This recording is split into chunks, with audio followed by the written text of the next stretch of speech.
Before we get into this episode, we have a quick favor to ask you. If you love our show, please scroll down to the review section of your favorite podcast platform and leave us a 5-star rating. If you have a few more seconds, please also leave us a review telling us what you like most about our show. We read every single one of these, and we appreciate them so much. This will also help us grow and get into the ears of those who love true crime and food as much as you do. Thanks, and enjoy the episode.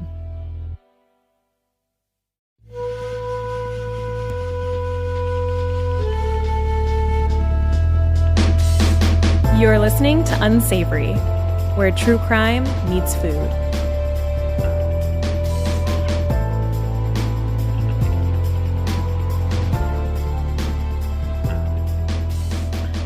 Hi, everyone. I'm Becca. And I'm Sarah, and you're listening to Unsavory. Yes, you are. Today, I wanted to start off by asking you a question, Sarah. Okay. If you have a baby and you're unable to breastfeed, what do you do? Wow, right into it. I would definitely use baby formula. Okay, right. I feel like that would be most people's answer. And it's often the first thing and sometimes the only thing that comes to people's minds. Like, there are other options. Yes. But infant formula is normally number one. Today, we're going to cover a story of corporate greed that rocked the world in the 1970s. It's a story of white-collar crime, conformity bias, and the diffusion of responsibility. It has been referred to as the darkest chapter in corporate history where profits were prioritized over people. And we are covering the Nestle infant formula scandal. I'm already stressed. I know. There's babies involved. I'm stressed. I know. This was a very stressful one to research, but so interesting that, I didn't know much about this one. Do you? Not at all. No. Not only do I not know much about this story, but I also don't know much about pediatric nutrition or formulas versus breast milk. I know the basic guidelines, but I think I'm going to learn a lot in this episode. Yeah, it's so interesting how it's so unique and different. And the things that we need when we're younger, we need much less variety. Breast milk or formula for the first 6 months exclusively. It's so interesting. But anyways, I think this might be the biggest true crime story that we've ever told on the podcast. It's one of those other ones like Herbalife, where I got so into the research that I could not believe that we had not covered it yet. And the information was endless. Okay, are you ready? Yes, I'm ready. Let's do this. The information in this podcast is for entertainment and educational purposes only. If you're interested in medical nutrition therapy or personalized nutrition advice, please talk to a physician or registered dietitian in your area. If you have a history of disordered eating, be advised that nutrition details will be discussed and take the steps you need to protect your recovery journey. All the citations and relevant links for anything mentioned in this episode will be in our show notes on our website, unsavorypodcast.com. This podcast may contain coarse language, mature subject matter, and content of a violent or disturbing nature. Listener discretion is advised. This is an independently produced podcast. If you'd like to donate to the podcast, you can sign up as a donor through the Patreon link in our bio. If you could rate, review, follow, and share our show with your true crime and food-loving friends, that would really help us out, and we will be forever grateful. Shout out to my sources for today's episode, which are all listed in the show notes at unsavorypodcast.com. Two of the main sources were a paper called A History of Infant Feeding by Stevens, Patrick, and Pickler, and a video by In the Shadows. In a massive trigger warning before we get started, this episode will discuss instances of infant malnutrition and mortality. I want to kick off this story by very clearly stating that the way you feed your child is your choice. Even though we will be discussing some of the extreme effects and criticisms of the use and misuse of infant formula, it in no way represents our views. Absolutely. Okay, so as we touch on in our intro, if you weren't breastfed as an infant, you were likely formula fed.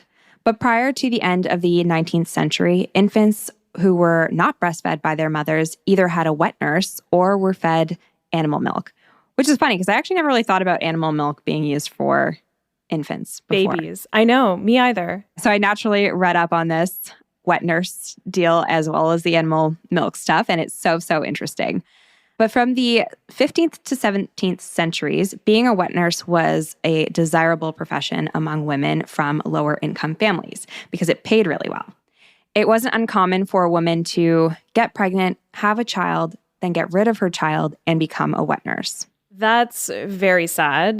Definitely tough times, but I bet you could make a ton of money doing that. Yeah, I mean, it seems so. But authorities did pick up on this whole practice, and the profession ended up becoming extremely regulated. So the women had to have some physicals done prior to being hired on as a wet nurse, and they were forbidden from breastfeeding other children until they were 9 months post-birth, kind of forcing people to keep their own children and nurture them. Well, people do love to regulate how women use their bodies. This is true, unfortunately. And it definitely started before the 15th century, but it was still going strong then as it is today. Okay, so these women were often hired by wealthy, aristocratic families where it was seen as unfashionable to feed their own child. But they were also hired by some working women where it was cheaper to hire a wet nurse than it was to hire somebody to help with their husband's businesses. I find that so interesting. And just thinking about the different pressures women have faced throughout the years, probably since the beginning of time, about how to feed their children properly, that it was uncool to breastfeed your own child at a certain point in a certain society. And at the same time, in other circles, and even now, women can be shamed for not breastfeeding. Yeah, absolutely. And I mean, even during the same time, there were other countries that breastfeeding was required. It was a part of the culture. Yeah. And there'd be no other option, really. No other option at that time. So bottles were also used to feed infants either human or other animals' milk. But during the early 19th century, they didn't really know how to properly clean the bottles. And that, combined with improper storage and sterilization of milk, unfortunately led to the death of about 1/3 of all non-breastfed infants within the first year of their life. 1/3. 1/3. That's devastating. It's a sad number, eh? Yep. With the discovery of germ theory in the 1860s, which we talk about in our Typhoid Mary episode, came better sanitation practices, as well as modern improvements on bottles and the availability of animals' milk, mainly cow's milk. And bottle feeding started to become a more popular choice. But studies that compared the composition of human milk against animal milk found that human milk was the best source nutritionally for infants. It had certain antibodies that can help protect infants from infections and diseases early on, and it can have positive effects on children into adulthood, which is why it is recommended to breastfeed exclusively for the first 6 months of life, if you can. That's so interesting. And I know right now they don't even really recommend introducing dairy milk until 9 to 12 months.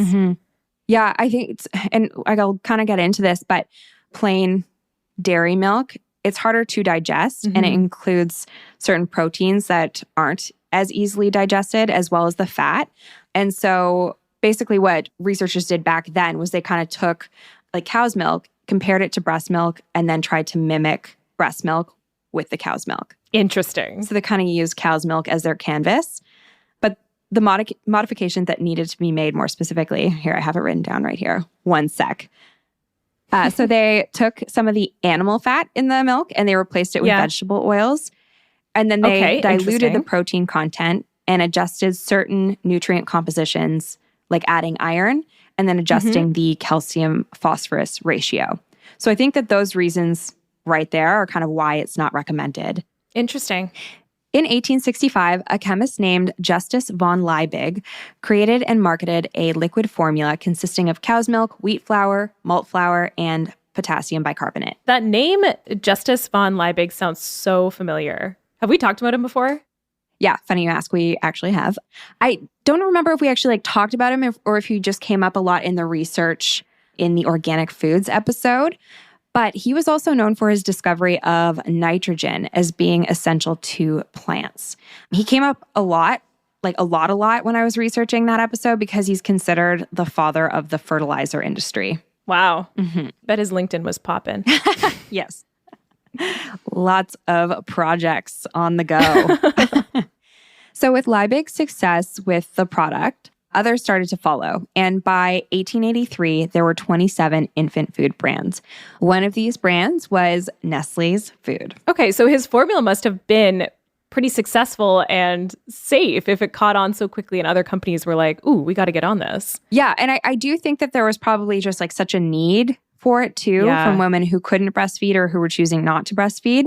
And so once they heard about a milk that was more fortified and easier to digest for their child, they were probably lining up to get it. So I understand. For sure. In the 1870s, Nestle launched their first product called Faline Latte, which in English literally means milky flour. I think, unless my translation is incorrect. It was made from malt, cow's milk, sugar, and wheat flour, and it was deemed the first complete artificial formula available on the market since it required no milk to prepare. So it was a powdered formula that you just added water to, and it was right around the time that evaporated milk was invented. So they used that in the formula, which made it that complete formula, and it helped with its preservation. Cool. Mm-hmm. The formulas in general continue to improve with fortification, and they even created some soy-based versions for infants who were allergic to cow's milk. And with that being said, I feel like the infant formula industry had very savory beginnings. It seemed like they were motivated by the well-being of infants and children at first. At first. So savory before it becomes unsavory. Which is always the case. It's always savory before it's unsavory. Which is why we're talking about it. At least when it comes to crime. Yeah. By the 1950s, doctors and mothers around the world regarded the use of formula to be a safe substitute for milk. And as a consequence, breastfeeding steadily decreased until the 1980s. Okay, so something happened in the 1980s. Yes, it did. And we will get to that very soon. So the formula wasn't just being used by mothers who couldn't breastfeed, but mothers who were going into the workforce and others who simply chose not to breastfeed.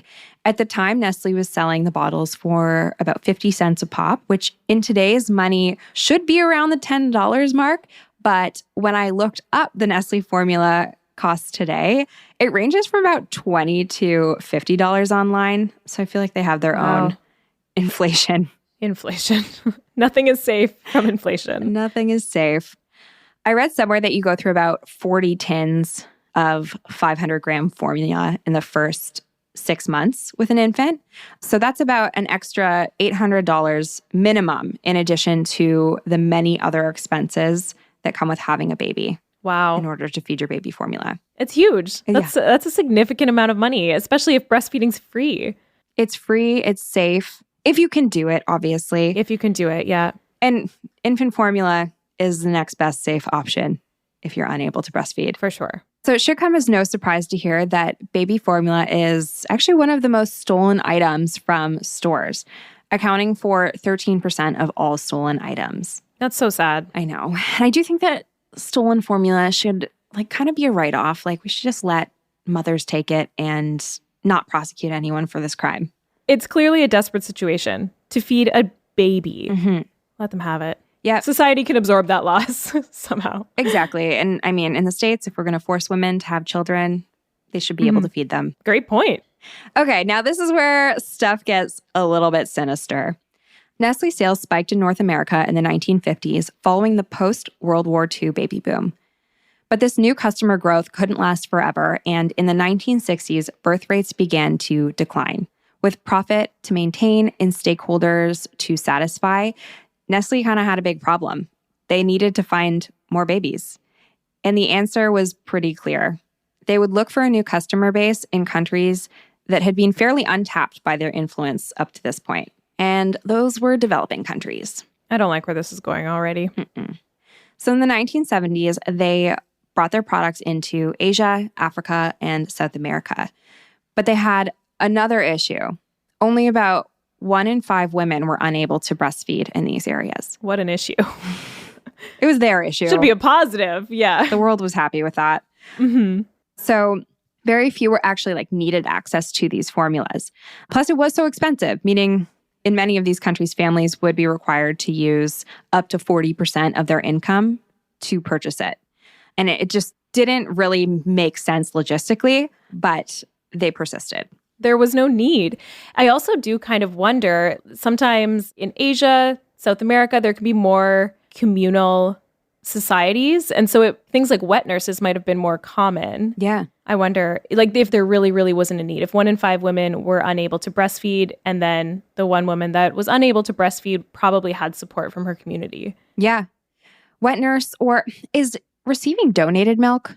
You wouldn't consider that wet nursing. That wouldn't be, no, a milk bank Milk bank, that's what it wouldn't is. be a wet nurse, but I don't know a lot about how they're run or anything like that. I think people just donate their excess breast milk. Yeah, no, I had a girlfriend who she was overproducing, and so she was saving it, and she was able to save it, like obviously in a very sanitary way, and then you put it in the freezer, and then you bring the frozen product, and I think they test it, they do all of this, like the stuff there at the hospital, but I think it's like pretty, I don't know if it's actually that easy to donate, but it seemed based on what her experience that it was fairly simple for her to do, and cool. It obviously is probably now helping children, which is great. No, that's a great option. Yeah, I know. In Canada, I do believe you would be able to get that included with our healthcare, but I do think in the States you have to pay for it. And I saw somewhere, I don't know if this is true, but I quickly read that it was about $6,000 a week. I don't know if that's true, but oh my gosh. Oh, I would be upset if it was. That's unattainable. So unattainable. Wow. Okay, back to the story. We got distracted. There are a few things that Nestle needed to break into these new markets. So as you said, they needed to create a need. They also needed to provide free samples to get women hooked and to link their products to a desirable lifestyle. And the last one was pretty easy for them. They had ads and billboards plastered everywhere, almost all of them using imagery of healthy white babies. They tried to glamorize their products by implying that westernized mothers were all using it and that children were stronger and healthier because of it. Wow. Yes. But then how do you create a need for a formula where there isn't a need? So you have all this advertising, but you still need the mothers to need the formula. And so in order to do this, you have to try to make breastfeeding seem inferior. So they use their advertisements to do this, of course, including one headline that stated, "When breast milk fails." And they would even send saleswomen dressed as nurses into hospitals to talk to patients. At one point, they had over 5,000 saleswomen on the ground in these lower income countries. When this practice was ultimately banned in hospital settings, the fake nurses were instructed to gather information about these families. So go into hospitals and find their home addresses and visit them once they were discharged from the hospital. Wow. That's so messed up. Yeah. And then they also were advised to campaign the streets looking for homes with drying cloth diapers outside. Wow. So then they would go and knock on the doors, provide free formula samples, and discuss the benefits with any of the families that were willing to listen. Oh my God. All while presenting themselves as medical health professionals. That's so twisted. It's the most twisted, and I cannot believe that they got away with it. I can't even believe that they thought of the idea and were like, this is a good idea. Yeah. Ugh. Okay. Let's keep moving on. That's just so fucked up. Yeah. But this whole promotion, it was definitely intended to create like this fear around breastfeeding and to increase levels of anxiety in these women and like their perceptions of motherhood. Yeah. And guess what anxiety does? Makes everything miserable? I don't know. What does it That do? it does. And it can impact lactation. Oh my God. So then supply starts to go down, like breast milk supply. Exactly. So increased levels of stress can decrease milk production, meaning these mothers that may not have needed this formula before may now need it. Wow. How convenient for Nestle. Nestle also set up shop in maternity wards, providing lots and lots of free products and baby bottles. They wanted to get the attention of mothers within the first few hours after they gave birth to provide them with free samples and allegedly with the intention of interfering with the mother's initial milk supply. Wow. The first hour postpartum is especially important, and if an infant does not take to the breast, the supply slows down like pretty quickly. Nestle also sent sales reps in to talk to doctors and nurses. They would shower them with gifts, and in turn, the hospitals began giving them more pull. They even became involved in the infrastructural design of some maternity departments, funding the creation of wards that were apparently a further distance from the maternity rooms, making it much more difficult for mothers to get to their babies to breastfeed. Wow. But Nestle was not the only one guilty of this or apparently guilty of this. Abbott actually helped design over 200 maternity wards in hospitals across the U.S.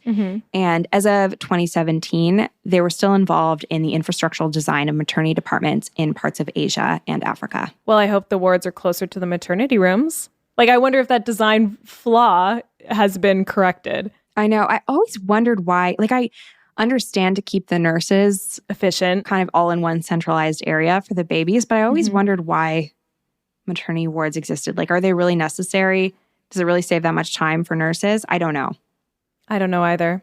I feel like both you and I are kind of, we haven't actually experienced, we have no experiences with breastfeeding. We have no experience with formula yet. And so there's a lot of like, I don't know, for me in this one anyways. I know, we could sound like complete idiots to a seasoned mother. Or even like maternity room versus wards. Like today, would they still separate mothers and their babies? No, I think they stay together. So that wouldn't be an issue here, at least. Yeah, I think now they just put them in like a bassinet or something. Yeah. Near the mom. Side by side. I wouldn't want my baby going into another room.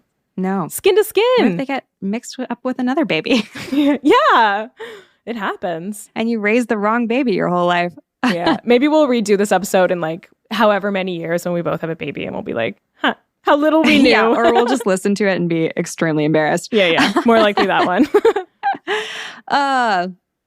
Okay, so there was nothing actually wrong with the formula itself, as I mentioned. It was nutritionally adequate when compared to breast milk. And they really did seem to do a pretty good job at like making it as nutritionally adequate as they could to breast milk. And safe from a food safety perspective. Not a bad option. Yeah. And plus, millions of infants who had relied on the formula in North America had already grown up to be healthy children and healthy adults. So there was nothing like technically wrong with the products themselves if they were prepared with uncontaminated water. Oh, okay. In the 1970s and still today, many of the lower income communities in these countries did not have access to safe drinking water. So often, surface water was used that contained harmful bacteria that could obviously cause infection or disease. Sanitation practices weren't as well recognized, therefore they weren't necessarily prioritized either. For instance, in West Africa, some kitchen stoves were set up to cook over a campfire with 3 stones to support 1 cooking pot. So with this setup, it was almost impossible to boil water for each feeding and to sterilize the feeding equipment for every feed, plus to cook food for themselves and the rest of their families. Right. That fire would have to be running all day, and just like the time it would be required to bring a water to boil it for 20 minutes and then let it cool. Timing it wouldn't work out. Yeah, they would need to be there all dang day. Wow. And apparently newborn babies, they eat between 8 to 12 times a day. So like, wow, literally all day. So one study found that about 80% of all bottles at this time had some level of bacterial contamination. Doesn't mean that it impacted all of the babies. Right. But the risk was there. Yes. Another major issue that we briefly touched on was the price of formula. Since many of the families who needed or had the perception that they needed it were spending around 40% of their income on it, so many mothers began diluting the products to make it last longer.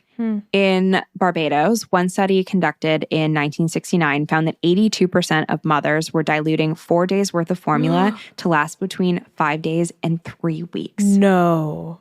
Oh my gosh. The little babies weren't getting enough. It's so sad. I know.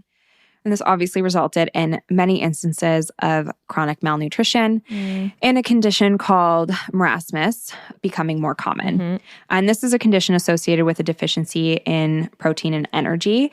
And it was often referred to as lactogen syndrome.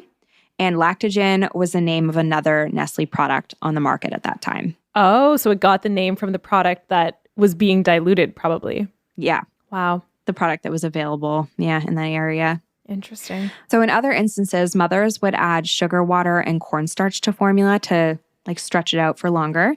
And this resulted in another disease called kwashiorkor, which is associated with a severe deficiency in protein. So not necessarily energy, but specifically protein. Yeah. Infants suffering from malnutrition are more vulnerable to infection and diarrhea. And ultimately, one of the greatest predictors of infant death became these formulas. An infant using formula in conditions without safe sanitation practices was 25 times more likely to die from diarrhea and dehydration. Oh my gosh. And 4 times more likely to die from pneumonia than their breastfed counterparts. Wow. And even those who survived experienced and continue to experience many of the permanent effects that were caused by malnutrition during this critical developmental stage. Wow. And this is what's so sad is that prior to the formula coming to these places, none of these were issues. We have breasts that are built in perfect nutrition for babies if you're able to produce breast milk and breastfeed. Yeah, so it was 1 in 5 who would need to seek additional support, but it slowly became way more than that. Wow. And when these issues, when they were initially brought up to Nestle, their argument was that the issue was one of the misuse of their products and not the products themselves, which is technically true. Yeah, I guess. But should they be held accountable for advertising in areas where they knew the conditions were not appropriate? And looking at houses to see who has diapers hanging out drying and then going to that house to see if to push formula, basically? Yeah, without knowing any of the demographics. I'm sure they knew the demographics, but not taking them into consideration in those communities. Terrible. It gets even worse. Great. I'm so sorry, guys.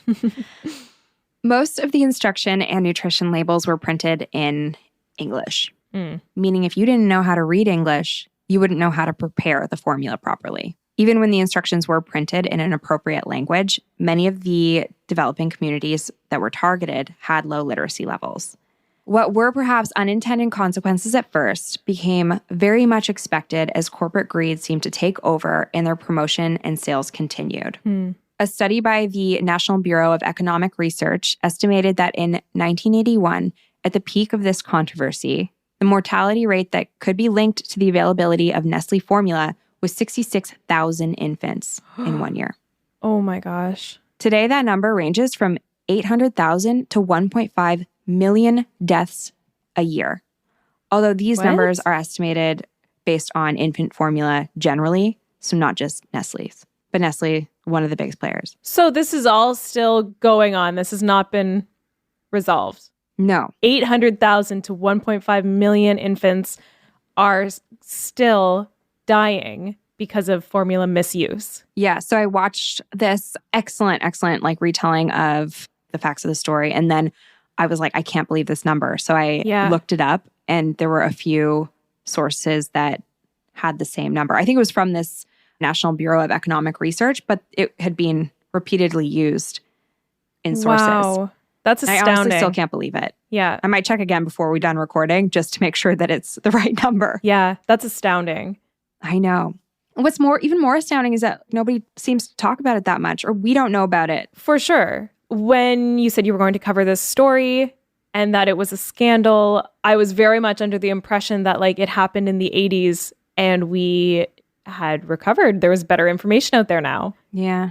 That's really upsetting. Yeah. At this point, sales overseas didn't continue without pushback. Okay. So people were starting to get angry. In 1974, a 12-page report titled The Baby Killer was released by an anti-poverty organization based out of London, England, called The War on Want. In this report, they hold Nestle accountable for the deaths of infants around the world due to their manipulative marketing tactics, promoting formula as superior to breastfeeding in these developing countries. Wow. Nestle figured they had a defamation case on their hands, so they sent 2 representatives to a pediatric ward in Nairobi, Kenya. And I think they did this maybe to gather information for a lawsuit. I don't really know. But when these representatives arrived, they witnessed an infant who was fed on Nestle formula lose their life right in front of them. And they ended up leaving the hospital without completing the task they were sent there to do. Wow.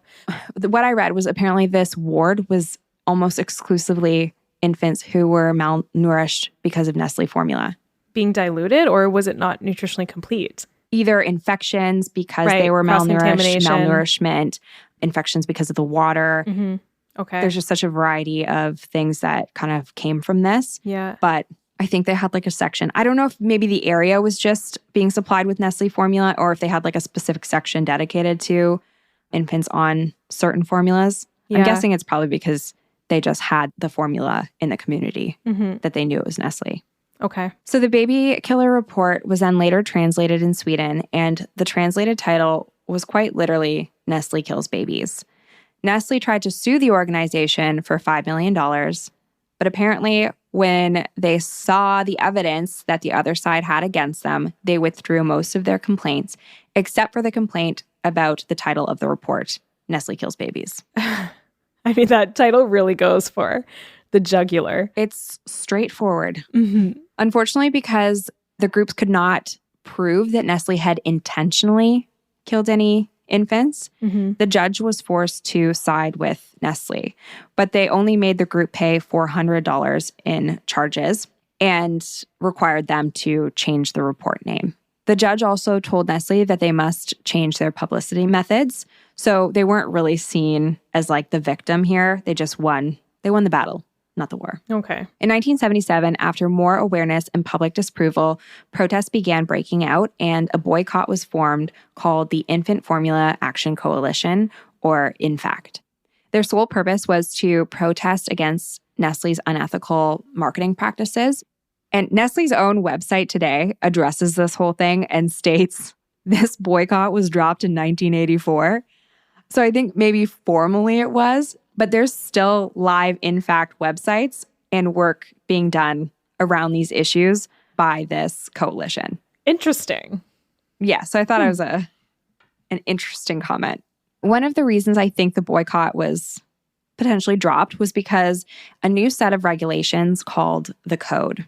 In 1978, following the start of the boycott, which is important to remember, it started after the boycott, Senator Edward Kennedy brought the issue of the infant formula to the Senate. So the World Health Organization and the United Nations then finally stepped in, and in 1979, they created the International Code of Marketing and Breast Milk Substitutes, aka the Code. And the Code prohibited certain practices, including promoting formula products in hospitals, giving out free samples, providing misleading information using misleading images or text, giving gifts to medical professionals, promoting products designed for infants under 6 months of age, as well as requiring all labels to be written in a language that is understood in the country it is being promoted in, and including a prominent health warning label. Good. All of those are such good rules to have in place. Yes. But remember, this code was created in 1979. And you might remember from earlier in this episode, I mentioned that the peak of the crisis was in 1981. Uh-oh. 2 years after the code was created. Because the code was seen more of a set of recommendations to follow and not rules. So they really, all of the infant formula organizations kind of took it as voluntary. They didn't need to join if they didn't want to. Okay. And many of the American formula companies consider these practices to infringe on their free speech and their ability to trade. So they would do things like translate the instructions in the appropriate languages, but keep the warning labels in English. Wow. Which makes me feel sick. Yeah, this is just getting dirty. Like, it's not very subtle. No. The tactics that are being used. They're shady. And why would they even need to be subtle? Yeah.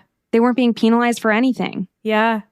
Well, I mean, because they should care about the lives of the babies. Exactly. But they clearly don't. Okay, so after more pushback, in 1982, Nestle finally created their own policy to reflect some of what was in the code. And they updated it in 1984 after consulting with the WHO, UNICEF, and some outside organizations. Why it took 5 years, I can only imagine, was due to significant profits. So you'll remember, I think I said, the boycott was dropped in 1984. And so I think that's maybe they had an agreement with the coalition, the boycott coalition, once they updated their own policies. Okay. So today, issues of infant formula continue. Earlier this year, it was reported that a few infants had died due to the consumption of contaminated Similac products going back to as early as 2021. Wow. So this is an Abbott product, by the way, not Nestle. But one of the major plants shut down, contributing to some of the global supply chain issues and the associated baby formula shortage. Was that was like the catalyst to the formula shortage that we've been hearing so much about? So there were some issues before just because of like the supply chain issues. Yeah. Just COVID related, inflation related. Ingredients getting from point A to point B and getting like shipping it out to different countries and communities. But then when this Similac plant shut down, I think it really kind of pushed it to the next step. For sure. Oh my goodness. Okay. I just feel like this is also devastating because like we're talking about infants, just innocent little helpless infants, and parents just trying to feed their babies. I know. That's honestly why I find this story or these stories so bizarre. It's sickening. Is that we continue to feel like one of the most vulnerable populations. Yes. And like we're not taking better precaution with their like life-saving meal replacements. No, it's really devastating. I know. I couldn't find like anything of substance really that said that Nestle was punished any other way other than financially, which doesn't really seem like enough in my opinion. But yeah. Sorry, that's the story and the pretty unsatisfying ending. Oh my goodness. The infant formula scandal. Is there a doc on this? I want to watch that doc you mentioned. Oh, yeah. So there is a documentary called Tiger. Yeah. And it's not available on any of the streaming platforms I have, but I want to watch it. Yeah, me too. Because this is fascinating. Like you told it wonderfully. Thank you. Again, I feel like I say this all the time, but like, how did I not know more about this? I know. The marketing tactics the marketing tactics are wild and really disgusting. Sorry, I'm a little bit speechless. Okay, yeah. So the documentary, it's Tigers with an S. If you type in Tiger into Google with the word documentary, all you're going to get is Tiger Woods documentaries. But it's the true story being retold of a Nestle salesman in Pakistan. Oh. And he takes on like the Nestle formula industry because of the going-ons that he kind of saw while he was there. And I think he was like chased out of his town and stuff. I wasn't able to watch the documentary because it's not available on Netflix, but I'm going to try to get access to it because I think it would be really interesting to see this story be told in action from a different perspective. Sure. Absolutely. I'm going to try to find that for tonight. It sounds so interesting, and this story has been really eye-opening. I find anything that has to do with like women and motherhood and everything about this, from like the wet nurse situation being regulated and, you know, the lengths that women will go through to feed their children. It's all so interesting and devastating. I know.